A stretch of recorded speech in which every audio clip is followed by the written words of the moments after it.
Welcome to our Autism Awareness Talk. Thank you everyone for taking the time to join. We will continue to admit people as they jump on today. But in the interest of time, I'll go ahead and get started. My name is Mila Davenport. I'm the head of operations with SENsational Foundation.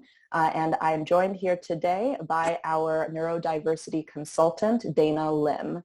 Dayna, maybe you can give a little wave for anyone who may not be familiar. Hi everyone, good morning. All right, thanks so much. So as you know, most likely, we are doing a Autism Awareness Month event today. Specifically, Dayna will be sharing with us about her professional as well as personal experiences in the autism spectrum space and sharing with us some best practices to supporting those who are on the spectrum. So a little bit about Dayna. Dayna sat on the board of the English Schools Foundation, or ESF, as a special educational needs governor between 2016 to 2021.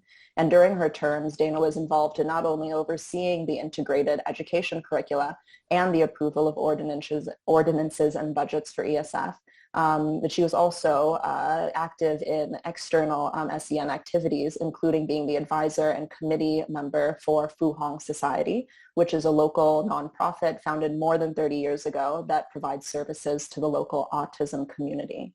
Moreover, Dayna was a committee member at the Watchdog and Spastic Association, and she has also served as the school council member at the Hong Kong Jockey Club Sarah Rowe School, which is the only English-speaking school that serves special needs students in Hong Kong. Perhaps most importantly, Dayna herself is also a parent of a child on the spectrum. Her son is currently 17 years old and is an accomplished musician and advancing well with support in a mainstream international school. So thank you so much, Dayna, for taking the time. Before we jump in, I will just take a moment to share a little bit about SENsational Foundation. For those of you who may not be familiar, we have been operating in Hong Kong, serving those with special needs and their families as well as employers since 2013. And we seek to advocate as well as support the employment interests of not only candidates with special needs, but their employers through training, consultancy, the tailoring of solutions, as well as recruitment and training of candidates and overall advocacy. So I'd like to take a moment to learn a bit more about our audience and what brings you here today. So we would love to know, number one, who you are, if you'd be comfortable sharing, whether you're a parent, an educator, a professional who works with the SEN community, and what in particular you'd like to take away from today's event or interview. So anyone who would like to share that information, please feel free to pop your responses into the chat box. I'll take a moment here to pause. And I do see that we have some new people who entered the event, so thank you very much for joining us.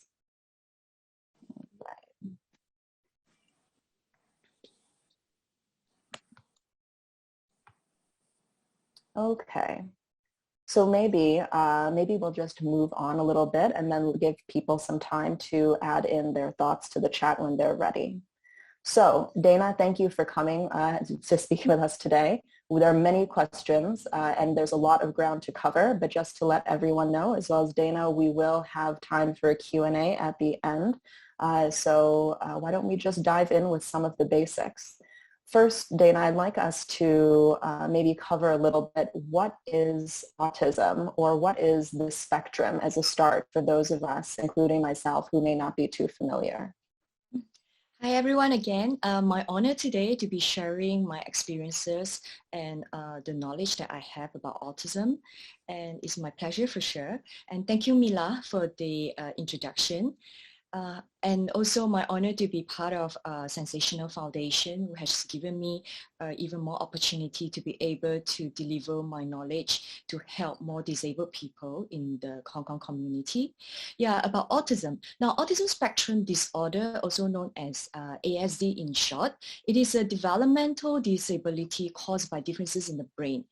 People with ASD may behave, communicate, interact, and learn in ways different from their peers.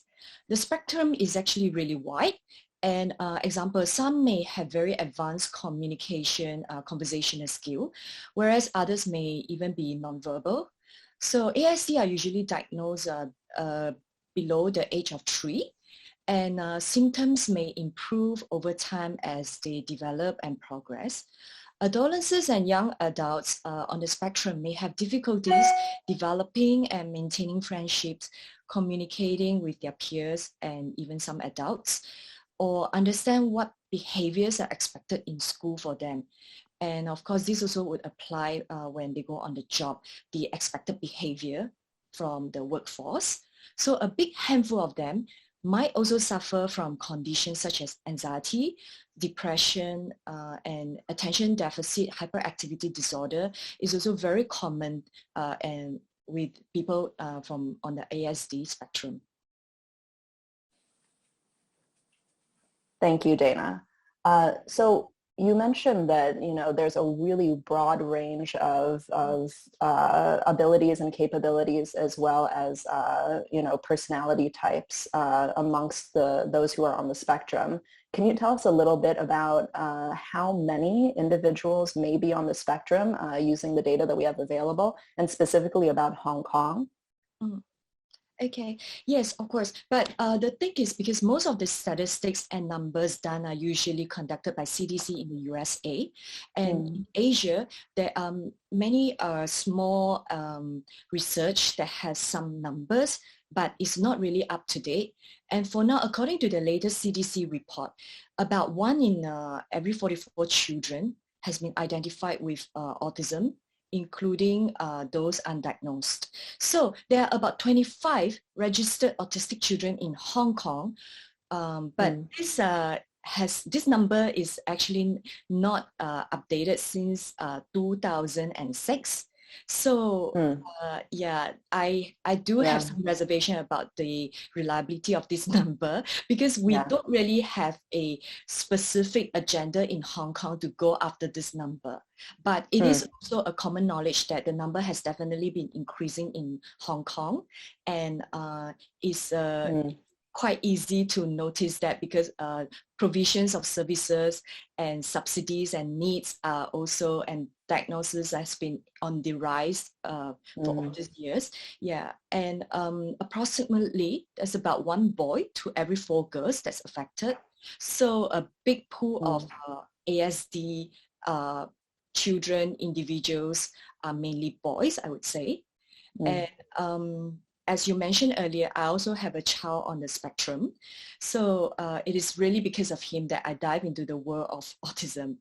And because I have close contacts with young children at young age, I was teaching music when I was in my teenage years.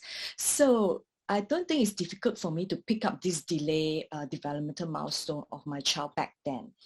But having a real understanding on the meaning of autism is actually a vast knowledge to be pursued, and how it affects one's life and of course the family. Yeah. Thank you, Dayna. So in terms of your experience thus far, you've built up this wealth of knowledge, not only as a parent, like you mentioned, but as an educator, and now as a professional who helps educators and other parents, right, over the past almost 20 years, right? So can I ask you a little bit about, in your experience, how does someone who is trying to support a child or maybe an individual who they suspect may be on the spectrum, how do they find an assessment? What's the first step towards that path? Yeah, sure. Now, right now, globally, only 3 fields of professionals can actually label an individual, and they are psychiatrists, developmental pediatrician, and psychologists. So psychiatrists, they are actually medical doctors, and they usually would check and chat with their patients and the main carer of the patient, and they usually medicate to their patients. So, but of course with an assessment report before they medicate. So for the pediatrician, not just any pediatrician, but it has to be a developmental pediatrician who's able to conduct assessment and label the patient. Now, when I mentioned psychologists, it's not just educational psychologists, but both clinical and educational psychologists are actually able to conduct assessments on the patient or the individual. And it's really up to parents which psychologist they will go for to get a diagnosis And I would say for younger children, most parents would choose to go to an educational psychologist because of school admission purpose. And educational psychologists would usually conduct a IQ test according to a standard test assessment kit because they are registered. Yeah. Okay. Thank you so much, Dayna. I'm sure there's a lot more information, and maybe that's great to know as a start. So I maybe want to move into some of your personal story, if you don't mind. I'm also a mother myself, and I know that it takes a lot to raise children with any type of need, right? And everyone is unique. But I'd imagine that especially with not having a background with special educations at the beginning of when you realized your son needed particular support, it must have been especially challenging. So in previous interviews, you've mentioned it being a race against time when you talk about your story. So first, I'd like to ask if you would mind sharing about your personal story a little more in depth, and perhaps what are a few of the biggest challenges and hurdles that you've met so far? Yes, and yes, Mila, of course, I'm happy to share, and this is definitely a heavy question, as I now actually have to recall and backtrack about more than 15 years ago when I first began my autism journey with my child. Yeah, so I diagnosed my son just before he turned 2 years old.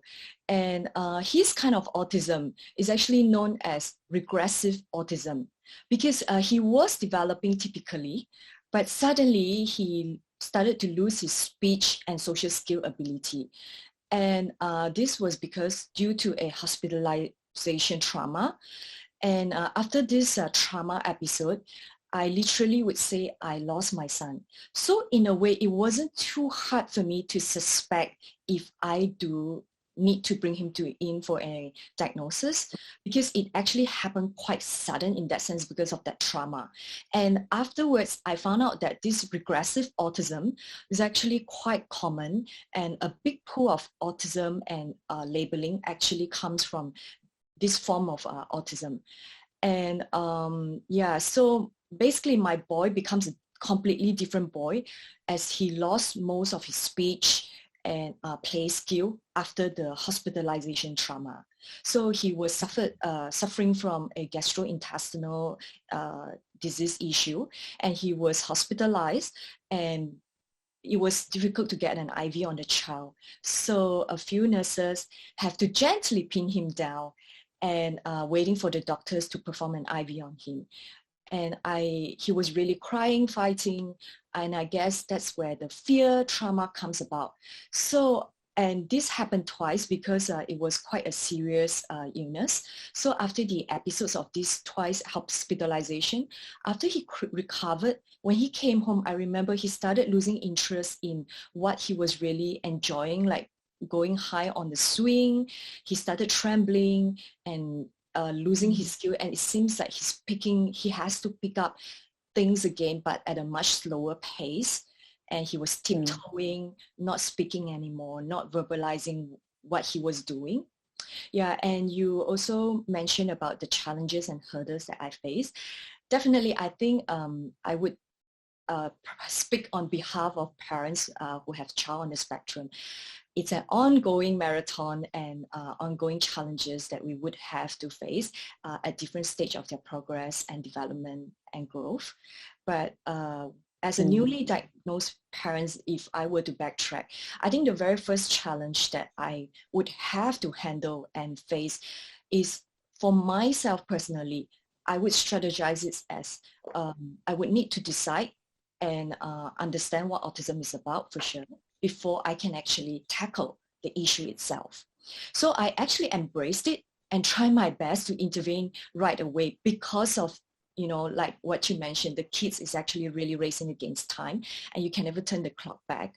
So right after diagnosis, I would suggest parents to get onto it instead of hopping around different professionals to reconfirm so as to assure their denial, because that would be I would not blankly say that it's a waste of time, but of course, I can understand how parents would want to get assurance that this is the right diagnosis and you would need a right diagnosis to get onto the right intervention.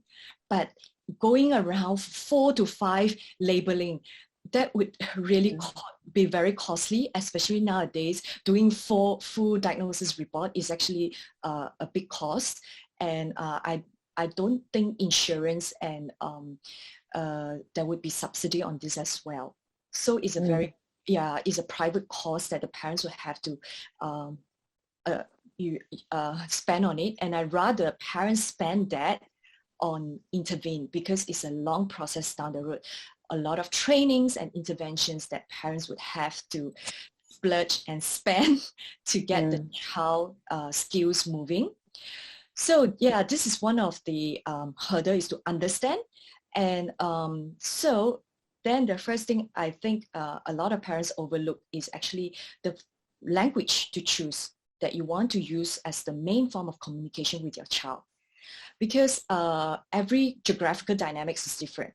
So for me, being a Singaporean living in Hong Kong, my being English as the language that I have learned to when I go to school, and but speaking many other mother tongues and other languages, and understanding that Hong Kong uses Cantonese as the national language, I actually have to decide what language should I use to mainly communicate with my child, knowing that language is a big challenge for him because he has lost basically most of his communication skill. Even he was nonverbal after his diagnosis, actually, as a matter of fact. So I won't be ambitious to try and bog him down being bilingual or trilingual, while actually many parents would want to do that with a child. Even mainstream children, you want to expose them to different languages so they would have many options, and it's also a skill to have. But for ASD individual, language and social skill, I would say, are the biggest hurdle and challenges that they would be facing. And eventually, I myself decided on English as a learning language for my son, because English itself is systematic. We have 26 alphabets, and with phonics, it's systematic enough for us to actually teach the child to learn. I don't know, Mila, if you speak Mandarin or Cantonese. No, No. so yeah, if you do, you will know, you see all these Chinese characters, and I wouldn't say that they are systematic. It involves a lot of memory skill, and when you're young, if you are in contact with it, it just comes naturally. And our founder, Faride, she probably speaks Hindu and understand. I think it's also very similar. You have to have this young connection to it that you just pick it up. But at a later stage to pick it up is actually very difficult, and it's because it's not systematic enough to learn. It's not an easy language. So, and also besides being systematic enough to learn, I think we also have to consider the pool of professionals in the community where you are. What kind of languages does this professional use to intervene with your child? And in Hong Kong, I think we're very fortunate to have a lot of good bilingual speaking professionals. But back then, you must remember, I started diagnosing my child 15 years ago. So I didn't have that many choices, or that the pool of professionals available were not as many as right now. So I did a small research and I asked around. I went to look around, and of course checking back with the developmental pediatrician that I got a diagnosis with on what's available. And I found that actually most professionals at that time, including occupational therapists, behavior therapists, speech therapists, mainly were expatriates or even local that has been away abroad to get their professional certification. So English, I would think, is a more available pool of professionals out there. Yeah. And also in the long run, because I think as parents, we have to look at this whole thing, both macro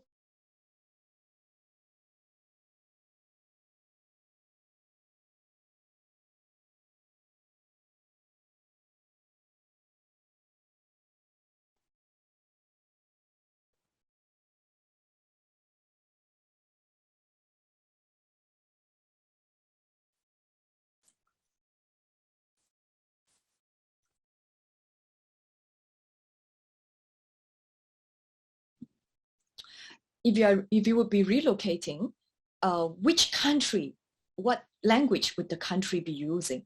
If, can your child move there and be able to communicate? So these are consideration factors that I think parents, newly diagnosed parents, would have to look into.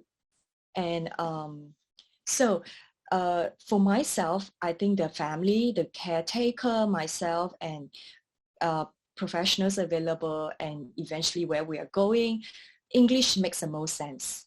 Yeah, so this is an important point that I hope parents, newly diagnosed parents, will look into. And next hurdle, I would say, is understanding the different types of interventions.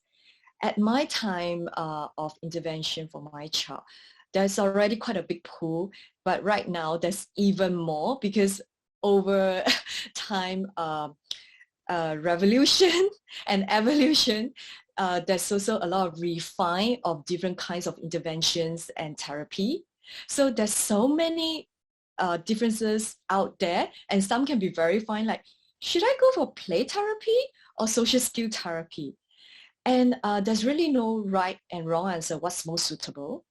But I think parents have to just take some time to understand the needs of their child and understand the different form of interventions, like breaking down on the interventions, what kind of help is it going to be for the child? Because back to time, no matter how resourceful, how high or low functioning the child is, every child and every parent only have 24 hours a day. And back to the child is racing against time. So we would just try our best as parents, as professionals out there, to choose the most suitable interventions for the child and have them intervene and try to help them improve and increase their independence as soon and as much as we could. So I would like to give some examples of the different interventions that parents can look into and most commonly adopted for newly diagnosed parents, and also recommended by professionals after they label and diagnose a child. Because right now, a lot of the assessment done before they label, they would actually check out the history of the child on their birth history, growing up history, and then after that, then come the essence on recommendations, which I think as a parent, when I get my thick assessment report, most importantly, I'll just go to the back, I'll look for the IQ test result, and then I'll check, oh, what should I do? Because I know the history, I'm the one who provided the history, but parents also have to pay for that to read what we know. So, a list of recommendation lists would be out there. So I can also understand that, I can understand why some parents hop around getting reconfirming assessment and labeling. Might be also they want to get more information on the kind of interventions. But all this, besides being available on the internet, there's also support group that I think parents can go to get intervention, speak to people, come to SENsational. Yeah, we can actually also help you to understand what's out there, and we can help you to link up more groups, support group. So it's important that parents also get ourselves out there to understand, to help us, to help ourselves, to help our child. So back to the interventions, the most common one, and I think proven, is the ABA technique, which is called the Applied Behavior Analysis. And this is a behavior modification form of intervention. Like it has to be done with intensive hours. It's a proven method to really help kids on the spectrum to improve, acquire better behavior and other forms of skill like independence and play skill as well. So it's implemented usually one-on-one with intensive hours, and eventually it could be done in small groups as well. And ABA technique can be applied in school if the teacher and or therapist can work together to acquire better results as well. And so there are other common different forms of intervention which is also has proven to be helpful. Occupational therapy, which actually aims on helping the child in growth and fine motor skill, and also sensory processing. And sensory regulation is very important. Like my own child, he has a lot of sensory issues and self-regulation issues. And I actually place a lot of emphasis on occupational and physiotherapists, but I go for professional who is actually sensory, very sensory based therapies in this field. So even among like, for example, occupational therapists themselves, they can have different specialty. So these are things that parents can look into. Yeah, and so yes, and we have RDI, relationship development intervention, and this is also more social skill based, and of course social play that a lot of parents are encouraged to do with their child.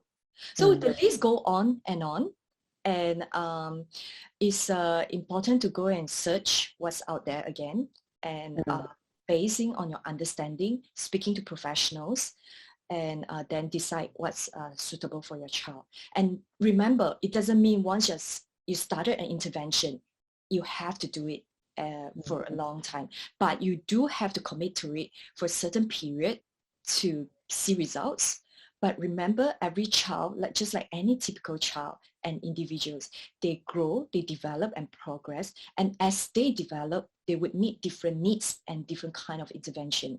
So I think parents would have to be sensitive and mindful on that, and speak to their trainers and discuss, if they should move on or if they should continue, explore a new intervention as what the child might be required. Because some child, when they are young, they might have a lot of behavior issue, but as they progress, they understand better what's expected, then they might still have a lot of verbalization issue or speech issue or even social skill.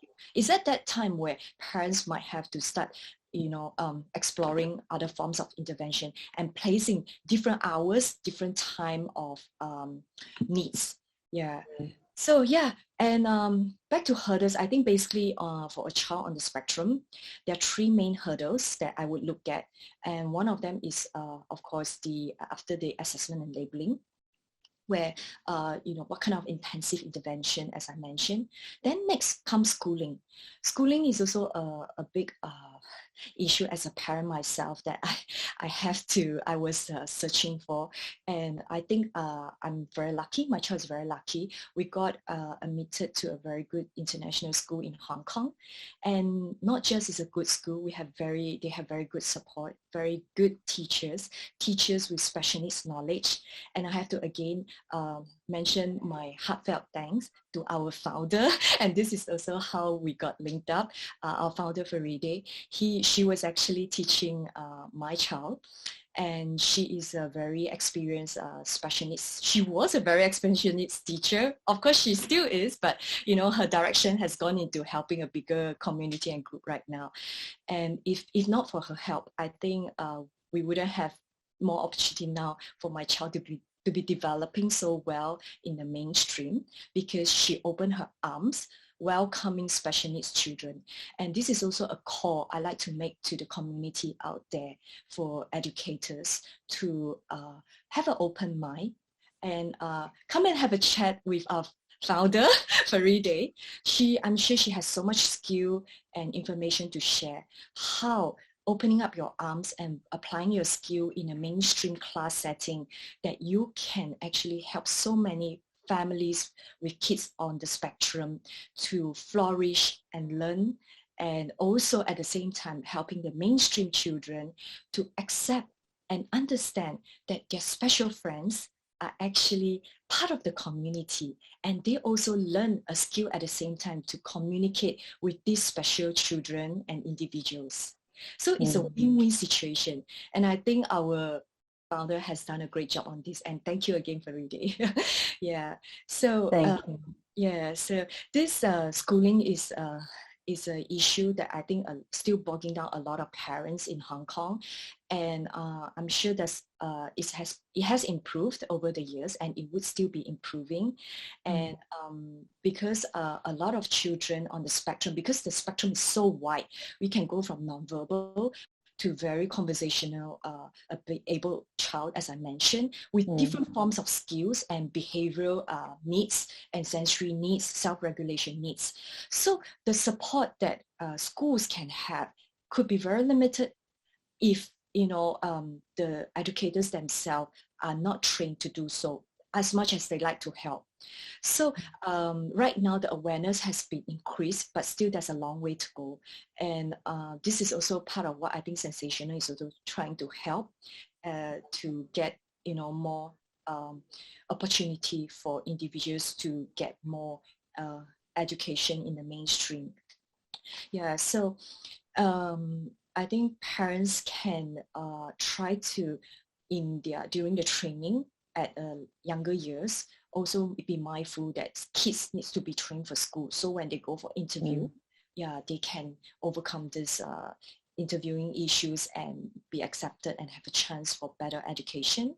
And next hurdle is, I would say, is to get our kids to focus. And this not just apply to younger children, it applies to both adolescents, teenagers, and even individuals, adults who at their workplace. It's also hard when the teenagers are facing their puberty stage, and to be able to focus at work on their schoolwork and what's the norm is not an easy issue. And I think a big handful of them has to go to a psychiatrist to get medication. And it could be also uphill for some parents, but I would suggest parents to always look at what's the hobby, try to create a hobby of the child, and always keep this individual motivated. That would be very helpful. And for myself, my experience is try and keep them away from addiction like games, although some of it, which ABA techniques used to use, would use it as a motivator to complete certain tasks, but keep it very short and timed. Yeah. So timer is always a very good thing to use when you do training for people on the spectrum. Thank you so much, Dayna. I'm sorry, did you want to? Yeah, but sorry, there's a long list of interventions, but these are the main things and the hurdles that I would really like to share. Thank you. Yes. And maybe I'll just, the things that I am hearing from you as somebody who had a very broad overall understanding of autism, but really this is a lot of new information for me. The main takeaways that I'm getting in addition to other ones is, number one, every child is different. I hear you say that a lot, right? And this carries over every phase of life, right? The needs will change, and they need to be supported by not only their family or the school community or the medical specialist, but it actually needs to be connected communication. So it's almost like you need to build not only a community, but also a family, right? For everyone to support each individual. And then it also sounds like a lot of what you shared is that, it's not only about arming yourself with the book knowledge about what's out there and doing desk research, going and having all the consultations, but it's really comes down to the day-to-day of the relationship of the caregiver to the child, right? And the observations about the individual's behavior that you can provide to the people who may not be around them all the time, even educators, right? So thank you so much for sharing. It really is just a little drop in the ocean of, I'm sure, of the things that we could talk about today. Just in the interest of time, maybe I'll move on a little bit to ask you specifically about maybe for the benefit of some of our viewers who may have individuals who they're caring for on the spectrum who may be a little bit older, or eventually everyone will get there to have to transition into out of childhood or adolescence into more of a professional environment, regardless of what that looks like. So maybe I can ask you specifically, you mentioned that many people on the spectrum have trouble making friends, blending in socially. and that looks different, again, for every individual. So if I was a caretaker or a parent who wanted to support my child to transition from a school environment into more of a professional environment, either internships or work experiences, what type of support would you say for their socialization can we start to provide them? Yeah. Okay. Now, this question has to depends on very much the job nature Mm, of and the settings in the work environment. Autistic people can be very rigid, and if the trainings, of course, when they are young, if trainings are done, is they can have, because generalizing skill is one of the toughest for them. Is like they can apply this skill when they're on the table task. But once they're out of the table, when it's a different table, they might not be able to apply it. mm, So when this is what we call rigidity. So we have to teach them about generalization. mm, So I mentioned earlier on about using timer, and because they can be very rigid with timing and other details as well. So a fixed time schedules and breaks would be very helpful for this individual at workplace. If they can understand, okay, during this period of time, I'm supposed to work, I'll work. Okay, and at this time is my break. They will never take an extra 1 minute break or take one less minute because they are so rigid. So I think if the employer and supervisor can understand that, it will be very helpful and set time schedules for them. mm, And this also, again, back to younger days, if in school they know their timetables, time schedules, if parents can have time schedules for them at home, weekends, they actually feel a lot more comfortable, and that is their comfort zone. They would know what's expected. So less disruption and eruption, and so less, how do you get, regulation issue would happen. mm, And yeah, so you're talking about, so this is one of the helpful tips I think employers can look into. And socially, because the spectrum is so wide, it is hard to have a general social conforming norm for, either the autistic employee or other employee to follow. mm, So I would think my personal view, because I have also seek knowledge, and we have worked with professors who has helped factories to set up workstation in the USA for autistic adults mm, and individuals. So I have attended courses on this, and I've come to find out that actually it would be very good if the work environment can set up buddy system mm, or mentorship, and this can be very helpful for both social and skill building for both the autistic and mainstream employees, because mm, it's back to what I mentioned earlier on the early childhood training intervention. If like it's a win-win if the mainstream classroom students can learn also to not just embrace these special needs children. It's the same as in our work environment. If these mainstream employees, like, they would feel like, oh, you know, I actually get satisfaction from helping my ASD co-worker, colleague to actually also achieve in their job. And if given the timetable as what I say, understanding what they have to deliver, all these autistic individuals, they actually can be a lot more productive. And this has been proven as well. Because like what I say, they are very precise on timing, and mm, turnover rate is a lot lower with these people.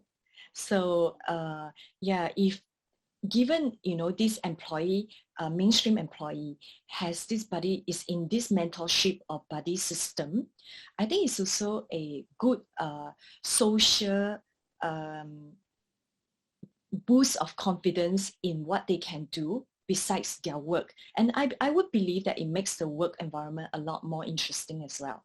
So it could start from all the way small, not to babysit them, but they can share a task, and this mentorship, this mentor can show the mentee on how to deliver with the breakdown of the work. So it doesn't have to be very complicated if the employer can work and sit down with this mainstream employee and come up with a mm. list. Yeah. Mm-hmm. Thank you so much, Dana. Maybe we'll just move to some Q&A because I actually see that some people have already written some questions in the Yeah. chat box. So thank you, Loic, for that. But before we close out, I'd first like to start the Q&A. I'd like to mention that we really appreciate if anyone who wants to provide us feedback about how this session went for you, please do click on the link that my colleague Maheen will be pasting in the chat box very soon. And we would very much appreciate any feedback so that we can continue to learn and improve for future sessions. I'd also like to briefly add, again, before we dive into Q&A, that SENsational Foundation is a nonprofit that largely relies on donations to do the work that we do. So if you do feel that you've benefited from any of the content today and would like to support with a donation, please do visit the donations link that we will also be pasting in the chat. All right, now I'd like to open it up now for Q&A. So Dayna, would you like to first maybe address Loic's question regarding socialization from Loic? Specifically, he's asked, what are your top tips on how to create a friendly or an amicable environment for professionals with autism in the workplace? Okay, then again, this is also quite a broad question, Loic, and thanks for asking. It's a great question. Yeah, so it's a broad question because I think for autistic, the spectrum is so wide, back to it again. So we really have to see the work environment and the requirement of the work nature itself, and of course the pool. And so I will give a very general guideline on from my knowledge as well. I think in general, autistic individuals, they actually function better in small group because there's less to process. So I would always advise to start something smaller group, and even one-on-one, they would actually deliver better. So if a friendly environment, like what I mentioned just now, a mentorship, a buddy system on a small one, and then, don't go and throw a party to welcome them. They might be so overwhelmed, and there might be a lot of overloading for them. But, check with them, because then again, every autistic individuals are very different. They can have very different character. They react to different situations very differently. They can be an extrovert, could be in some area, but they can be very introvert when they are not confident in the area that they are in. So I would like to share some personal experiences regarding my child. Like for my son, he's actually a very people person. He's very social. That's because of the training that we have intervened when he was young. So at workplace, he would start trying to talk to everybody because he would thought that's been, I'm being kind. I'm trying to understand my colleagues, but it could be disturbing. So what's helpful in general for everyone, I would say, is to go through rules and regulations and expected behavior. So have an expected behavior list for these individuals before or during they start work, so they know how to, what's asked from them, and they would be more comfortable. And if they are out of that, just kindly remind them, or the mentor can do it. This is also part of the mentorship. Yeah. So things like that. And friendly, yes, but not over, because like in general, kids or individuals on the spectrum prefer and are more comfortable on the topics that they like. So they could just be a one topic person. And this could be friendly with them. But if you have a few people start talking about different topics, so they might not, feel comfortable, and they might not even want to be in the group, and they will start to have withdrawal, and this could backfire on the, social settings that the employer would actually like to create. So I remember when I was running a training center, I used to have this child. He loves to talk about spider, and we gave him a nickname on Spider-Man. And all of us have to start learning about spiders so as to engage him. So I think if the employees, colleagues can also have a little knowledge about, okay, what this person loves to talk about, but we don't have to always accommodate him. Like I think it's a two-way, because communication is always about two-way. And after we talk about his topic, we can always tell him, oh, we've talked about what you like. now can you share my hobby, my interest? So, this also teaching them at the same time to communicate back to us, and the colleagues at the same time also learn to go into their work and understand their hobby and likes. So I would believe that's a win-win. It's not going to happen overnight. This is it will take time, and but there's a lot of satisfaction, honestly. Yeah. Thank you, Dayna. And just a clarification point that's also in the chat here. When you were speaking about the average turnover rate for those who are living with autism, I think Loic had a question on whether you said that a turnover is higher if you are on the spectrum, or is it lower if you're on the spectrum? Okay, sorry if I'm not clear, but if you have employees on the spectrum, the turnover rate is actually lower because they are in general very loyal because they like familiarity. So chances of them quitting or leaving their job is a lot lower than, I would say, a typical mainstream employee. And I can give a big example, like this.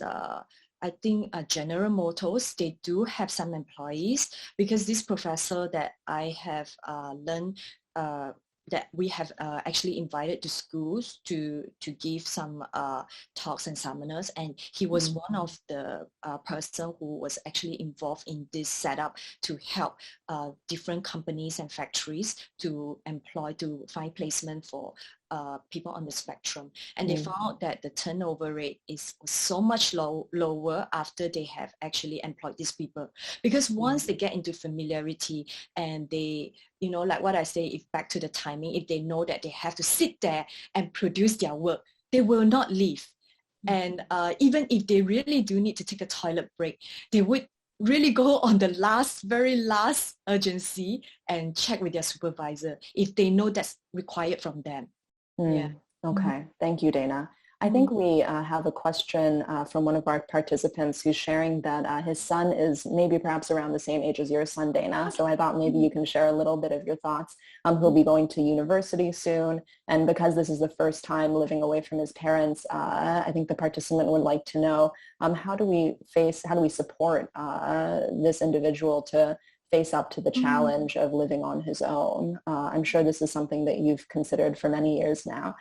So do you have any thoughts about maybe tips that have worked for you or that you believe will work for you when you reach this stage? Yes, actually, yes, of course. And a very, very good question to ask. And this is a question that actually really touches, that's close to my heart as well. Is a very difficult skill to build for the child to actually, when they go to university, depending on the functional ability. But I think if he is independent enough to go away, he should be very verbal.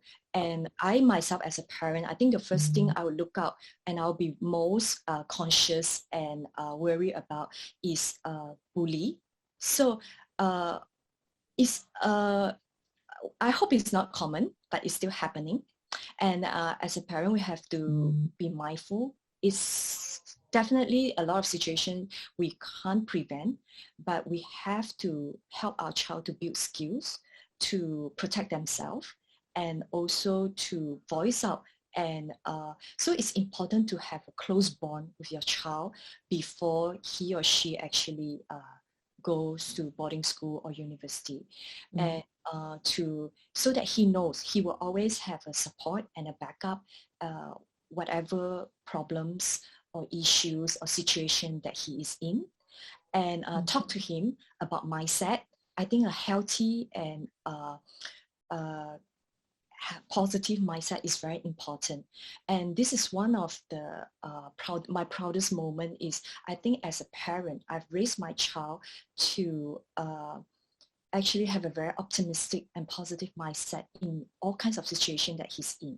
My son himself has a lot of social challenges. He's a people person, like what I say, but that's more like he's trying to seek out more than, what people are trying to be with him. But in his mindset, what is friendship? Actually, we can't say that, friends definitely have to hang out, but it's just the norm. It's like everybody, yeah, but in this, with this autistic individual, it doesn't have to be the norm to them. Their norm is different. So I would always say they are not less, they are just different. So if I would suggest to this parent, if your child can have a positive mindset about what he's facing, like for my son, to him, oh, it's fine, friends don't hang out, okay? But if I know his name, I know his birthday, I'll wish him happy birthday on his birthday, then we are friends already. And he's happy with that. He's happy and fine by himself. So I think when you get to university, one of the biggest hurdle is to handle a big group and a big area that he has so much to process. So if you can get him to have a positive mindset about all this adverse situation that he might be facing compared to what he has been facing right now, that's the first step. And eventually when I go back on bullying, if that mindset is strong enough, and if he feels uncomfortable, he has someone to talk to and go back on, and I think he can reflect it and handle it a lot better. And parents can explain to them more positive, in a positive sense as well. Oh, maybe this person, he doesn't mean it this way, or stay away. Most important to, I think, is to get the child to protect themselves. And this starts from young as well, on their independent skill and understanding what kind of situation they can go in and stay away. Thank you so much, Dayna. So for anyone who may be interested, Faride, our founder, has also popped some suggestions text-wise into the chat. But just seeing that we are over time, if there are no more questions, I would invite anyone who has further questions to please do contact SENsational Foundation directly, as well as Dayna, who you can be reached through her email address at SENsational Foundation. Dayna, would you like to share anything? Yeah, sorry, Mila. I think we have missed a question from Louis that about the games and technology part. So I'll just quickly touch on that. Louis was asking if I have any advice or view on the virtual reality, if they can help or hinder people living with autism. For example, he has seen that some educational institutions are using VR to train people for certain professions. Yes, Louis, this is definitely. And actually a few years ago, I have also looked into this with a company that they are helping this using VR to help attention deficit or ADHD individuals on the spectrum, to actually help them to focus. So there's this is this equipment and technology that they have to use their brain to control an airplane. So that forces them to use the brain to focus. And yes, this is very helpful. But then again, I would say this depends on the individual, because every individual is different on the spectrum. They have different needs. So for some individual, I think, or even I would say most of them have OCD, obsession compulsive disorder. Then we have to be very careful about exposing them to this form of training, because this form of training is interesting as it uses games to help them to regulate and stay focused. But when it becomes a strong obsession, then their mind would be taken away from accomplishing other tasks. So it's really about a balance and suitability. And but with technology, I think it's just going to get better, and I'm very thankful for that. And I'm also looking forward for that. But VR itself, I've tried, and I would say it's helpful, but not for everyone. And some kids who has a very strong sensory issue might even cause some physical discomfort, like migraine, or so it's really pertaining to individuals, but it's a good thing for sure. Thank you, Dayna. Would anyone else like to ask a question before we leave, since it is live? We're always happy to answer if you reach out to us in other ways, but seeing how we are all together here, maybe I'll just give a few beats for anyone who would like to ask an additional question. And in the meantime, I'd also like to share that April is Autism World Awareness Month, which is why we are hosting this event amongst other ones. So please do continue to follow us on our social media channels, as well as via our website, if you want to remain in touch on any of the work we do. And just to confirm, as Dayna shared, Although we do primarily serve those who are looking for employment or entering the employment stage of their life, including internships, we are more than happy to be a beginning point for any families or educators who may not know where to start if they are looking for a way to support their child who is living on the spectrum. So please do reach out to us if you are into that category. All right. So if no more questions, yes, I'd also like to briefly mention, thank you, Faride, that for any employers or people who are in a position to potentially become employers for those who are on the spectrum or other people living with disabilities, we do have at SENsational Foundation our arm as an employer network. So that is a membership-based network called the Professional Disability Network of Hong Kong. And there are opportunities to connect with other employers or just keep informed about best practices in the inclusive employment space. So I think that is the last update that we have for you today. And thank you so much, Dayna, for taking the time. We really appreciate it. Yeah, I also like to thank everyone for attending and sharing my knowledge and experiences. And I look forward to the next. And I also like to encourage parents who has child on the spectrum is actually the journey can be fun and also a lot to learn ourselves. So look at it positively and we learn together every day. Thank you, everyone. Thank you. Thank you, All Dayna. right. Thank you, Faride. Thank you.